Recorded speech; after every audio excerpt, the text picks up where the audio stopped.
House of Representatives to summon FIRS fault banks as $30 billion probe begins. Africa projects 60% vaccines production by 2040. Women entrepreneurs to leverage on technology to grow businesses. Plus, oil prices climb for second day after U.S. stockpiles fall. This is Business Express reaching you from Abuja, Nigeria's capital. I am Benny Adams, your guide.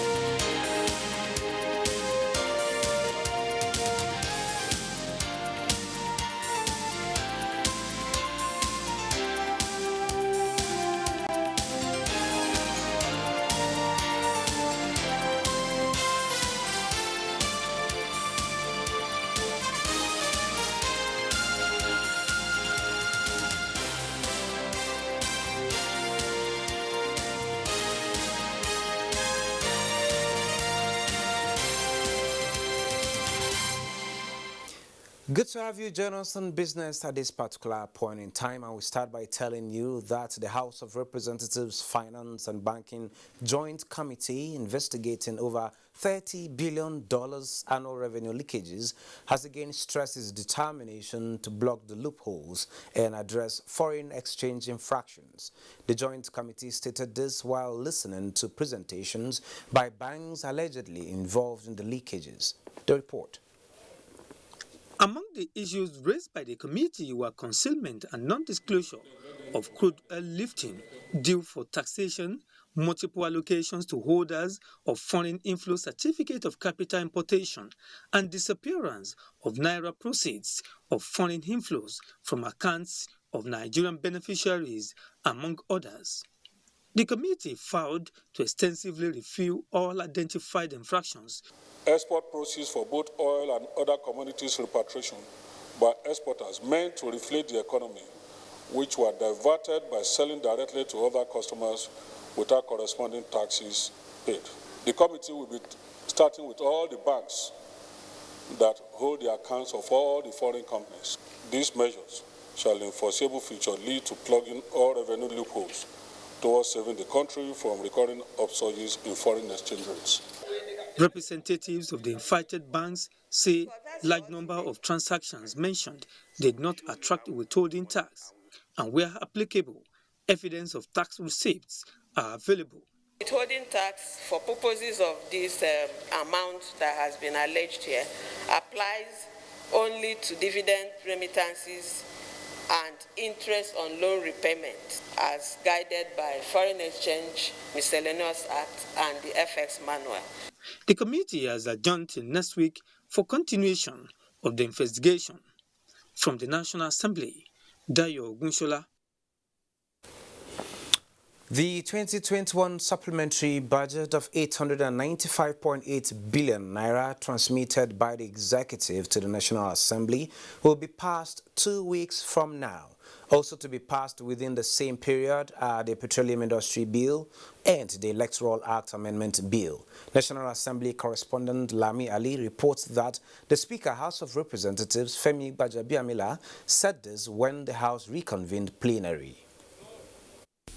The presidential communication seeking the approval of the supplementary appropriation was the opener at Tuesday's plenary. The Speaker assured Nigerians that the three key legislations will be passed before the lawmakers commence the annual summer break mid-July. We have our work cut out for us.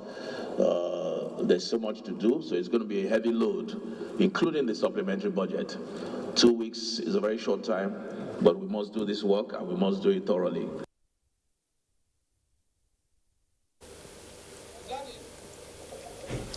The African Union says by 2040, African countries would produce at least 60% of the vaccines they use, as opposed to the 1% being manufactured in the continent currently. In a communique issued by the Partnerships for African Vaccine Manufacturing Task Force and made available to journalists, the union stated that developing local vaccine manufacturing in Africa would both answer a health security imperative and bring benefits in terms of improved livelihoods and economies. It noted that though a complex undertaking and not without risks, the situation presents a unique opportunity for action and unprecedented support from governments across the continent, as well as partnership with institutions across Africa and the globe, as well as the private sector. And moving on, the push for women to take advantage of technology to grow their businesses is again on the table as women converged on Abuja to brainstorm on the theme Unleashing the Nigerian Women Entrepreneur into a Connected Economy, an inauguration of new executives, Nigerian Association of Women Entrepreneurs, that is NAWI.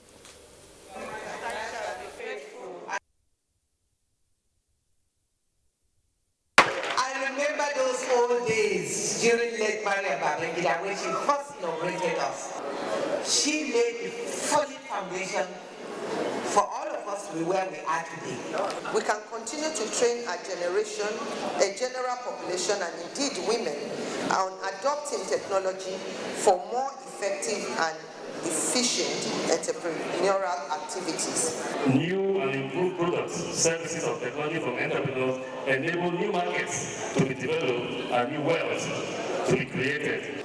A woman of resources will take care not only of her family, but of her village, of her community. All we want is money and market for our goods, and that's what I'm sure she will work with. We will not rest until the women of Nigeria begin to assess what is there for them.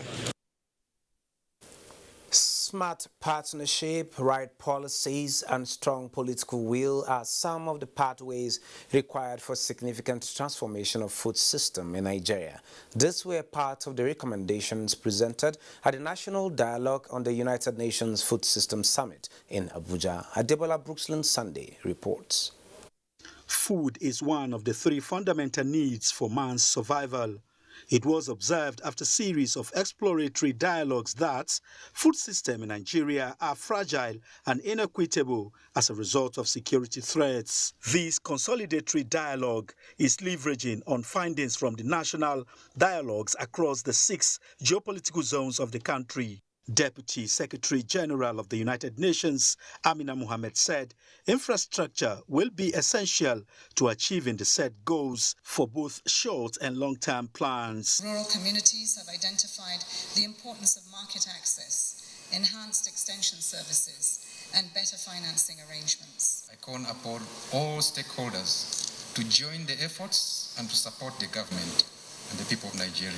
The dialogue also got the buy-in of the Nigeria Governors Forum. There is need indeed also for us to have sustainable partnerships if we want to be able to achieve success when it comes to food system transformation.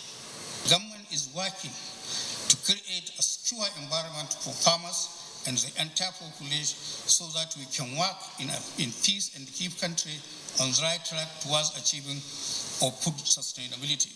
For the convener of the summit, Olushola Idowu, there are job opportunities along the food value chain. The food system is an art and a business that will turn the fortune of a nation around and increase foreign exchange earnings through exportation of agricultural products. Micronutrient deficiency, overnutrition, as well as other nutritional issues were considered for validation. Efforts to make foods that are rich in the basic classes of food nutrients available and accessible to citizens will prevent malnutrition in all forms and reduce diet-related diseases. The forum agreed that knowledge and increased awareness are keys in ensuring food security in Nigeria. Adebola, Brooksland Sunday.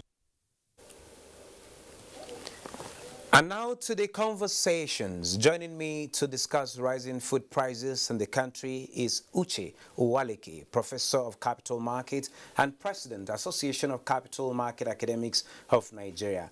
Prof, you're welcome to Business Experts. Thank you very much. It's my pleasure, Benny.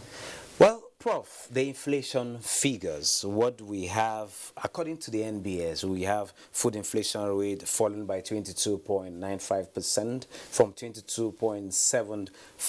5%, the first fall since like August 2019. But many argue that if there's actually any reduction, possibly it's insignificant, possibly, in your words, I'll say marginal. What's your take? Yeah, I think that's correct. That was actually the second time. You recall the first time was in March, March to April, and then April to May. It was the second time it was reported, dropping from 22.7 to 22.2%. But I must say that it's getting to a point where a lot of people, I don't mean the uninformed, I don't mean the uneducated, okay? The educated people are even beginning to question, the veracity, authenticity of the numbers. I belong to this WhatsApp platform, professors of economics, professors of finance, and even statistics. And when the last figure was released, that food inflation actually dropped. Okay, and not only on a year-on-year basis, but even on a month-on-month basis, that raised a lot of questions. So it became a subject of debate. Okay. So where did you stand in this debate and reasons? Yes, I think food prices are actually going up, and that also has to do with even what we find in the fields, in the markets. Okay. The other day I was in a market to a particular shop to get something, and there was this argument between the cashier and the customer. The customer said that he came and bought a mudu of yellow gari for 600 naira the previous day, but this was even yesterday, and only for him to return the following day and was told the mudu of yellow gari was now 700 naira. Wow. Just 100 naira increase within hours. Yes, and just a few days ago it was 500. So you now realize that what is actually happening is what the cashier actually gave as reason was that he got a call from the owner of the shop saying that the gari should be increased to 700, from 600 to 700. So what that tells you is that the pricing system, is also changing, which is a reflection of the rate of increase. When you find a seller telling you that it's no longer based on cost plus markup, okay? If you buy something for 100 and you want maybe a 10% profit, you sell at 110. So the seller is now saying, no, the cost is now for him, the replacement cost, that he wants to be able to go and replenish that stock. And that's why he's increasing. So once because by the time he goes back, he's expecting an increase. Exactly. And he won't be able to meet up with the calculations. To restock. So that is what is even fueling the situation. So pricing is no longer based on cost plus markup, but on replacement cost. Plus again the profit. So that is again, what is actually responsible for this? It's a recipe for hyperinflation. What's actually responsible? You need to go through look at it, take the entire chain, if you like, agri value chain. Okay, from production, from starting from cultivation even. Yes, that's production. Harvesting, storage, transportation, distribution. Marketing. So you have challenges, across. Take production, for example. There is need to boost output, no doubt about that. Okay. Look at a country that has, we are told, about 92 million hectares of land, out of which we can only cultivate 34 million hectares. Even 34 million is not optimally, utilized. So we still have ample room to expand production. Okay, even if you hold constant the other issues, maybe insecurity, you say you want to hold it constant, you also want to hold constant the issue of mechanization. What about the fact that we still have, massive areas that are yet to be, cultivated, and we have, youth all over the place that are not engaged, don't have jobs. So there is the issue of expanding output. There's also the issue of mechanization, which I mentioned. Okay, because we need to move away from the crude form to mechanized agriculture. Only last year, we read that the government was planning to take a loan of 1.2 billion naira, for mechanized agriculture. And we also had tractors distributed to 774 local governments of the Federation. Yes, 630 something local government. That's the tractor servicing center. the plan was to distribute these tractors and also have 140 processing plant. So what has been the level of implementation? So we need to do something about output. We also need to do something about, of course, the other things, the logistics. Okay, take for example, there is no reason why we are told food inflation is highest in Kogi at 32% and least in Abuja at 16.9%. Check the report, that's what it says. And look at Kogi and the proximity. So that tells you there's something wrong with distribution. So these are the things we should look into. On the mechanization, for example, we are told that Nigeria has just 7 tractors per 100 square kilometers. That's so While small. in Kenya it is 27 per 100 square kilometers. And at the standard, the minimum should have been 127 per 100 square kilometers. So with 7 tractors per 100 square kilometers, how can we compete with these other countries that have that? And the challenge is that our population is growing. Okay, our population is growing, and agriculture is one sector that has a lot of job creating potentials. It contributes about 24% to GDP, employs over 50% of the population. Okay, and if you compare that to the oil sector that is just about 10% to GDP and less than 5% of the population, and that is where you have very low employment elasticity in the oil sector. So the agri sector is one sector where we should give attention. So if I were the president, I would really give attention to this issue of agri-revolution, mentioned even in the economic sustainability plan. Okay, those plans where it is provided, yeah. Yes, very good plans there, where it is provided that there should be a presidential task force on food, presidential task force on food and jobs in agriculture. Imagine if we, if that, were, functional. Just like we have we have a presidential task force on COVID, and of course that task force has done very well. But for the task force on COVID-19, probably the situation would have been worse today. Yeah. So the same way the task force that also tells you that once we mean to do something in this country, we can get it right. So we need to have that presidential task force on food. Okay, and to ensure food security and food sufficiency. Yes, because it is a task force that will drive all of these initiatives we have in agriculture. Look at the ESP that I mentioned earlier. Yeah. The ESP has plans to have between 20,000 and 100,000 hectares of land from each state of the federation in conjunction with the state government. Of course, the federal government can't do it alone. Don't forget, land is still in the control of the state governors. Okay.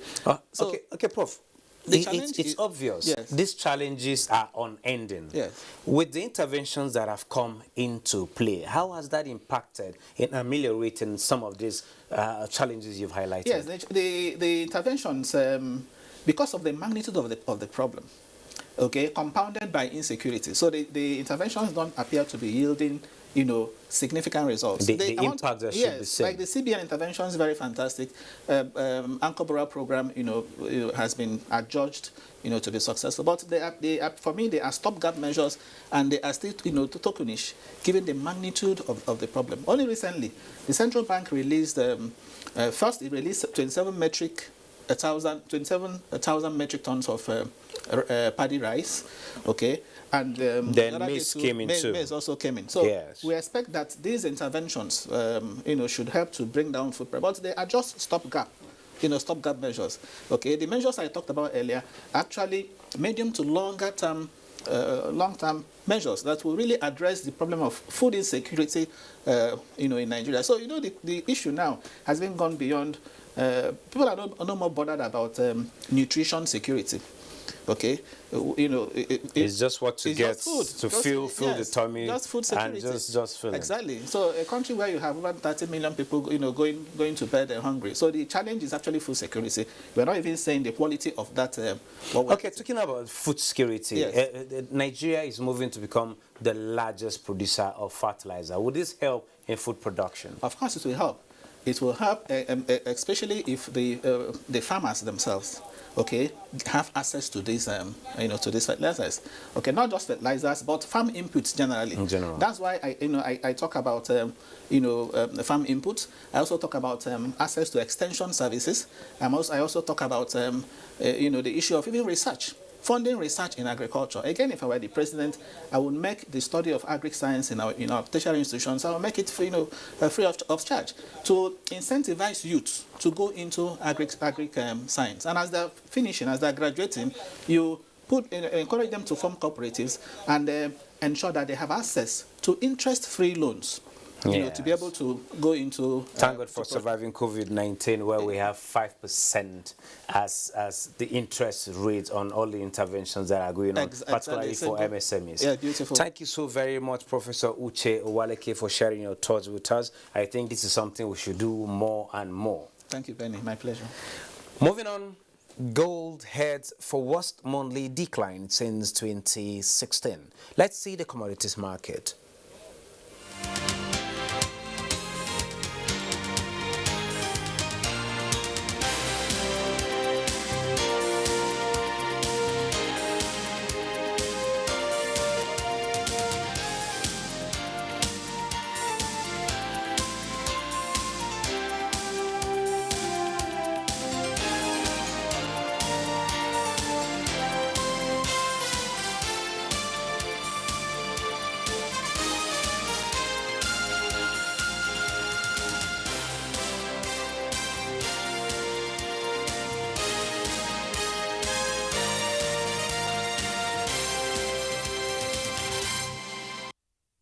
Commodities oil prices on Wednesday extended the previous day's small gains after an industry report showed U.S. crude stockpiles fell last week, overriding trader and investor concerns about transportation caps in some countries as COVID-19 cases surge.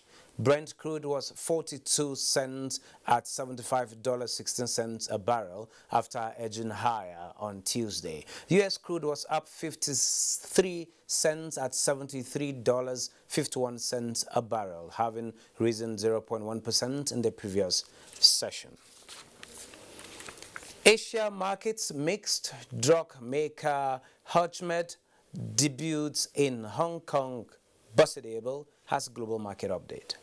Markets are mixed this Wednesday as investors wrap up the first half of the year 2021 and take caution of the Delta COVID-19 pandemic, which has continued to tamper on investor sentiment.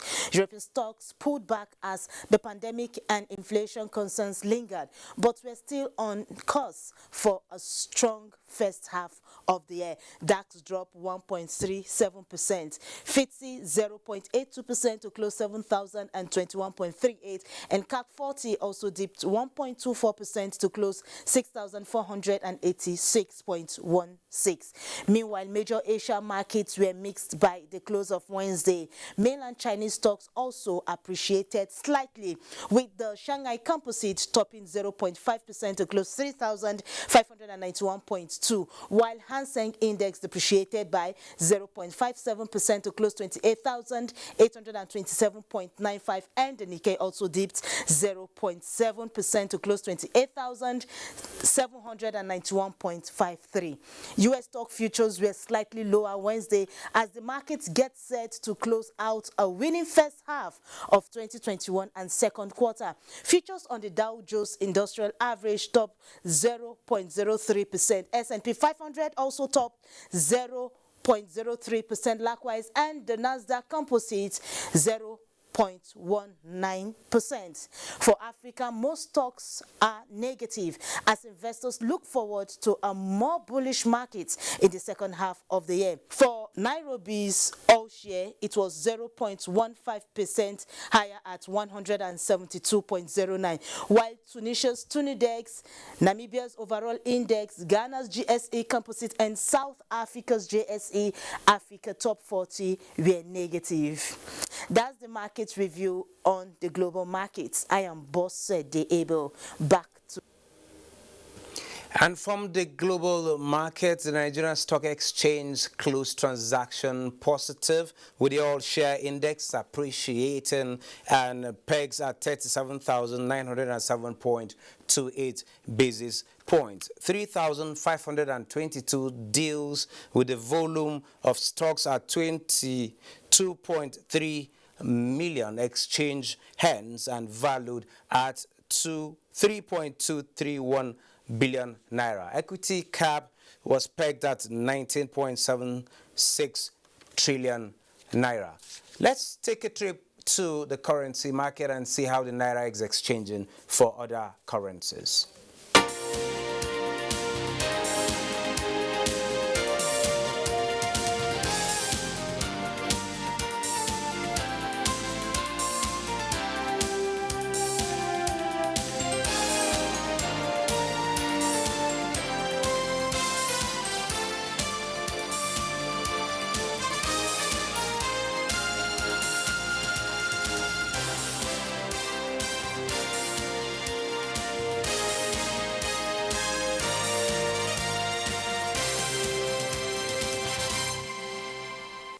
That wraps this edition of Business Express. Remember to keep in touch with us by sending in your comments, observations, and suggestions. Also be informed that all previous episodes are available on YouTube on NTA's channel. Business Express returns tomorrow, Thursday at 9:30 a.m. Be safe out there.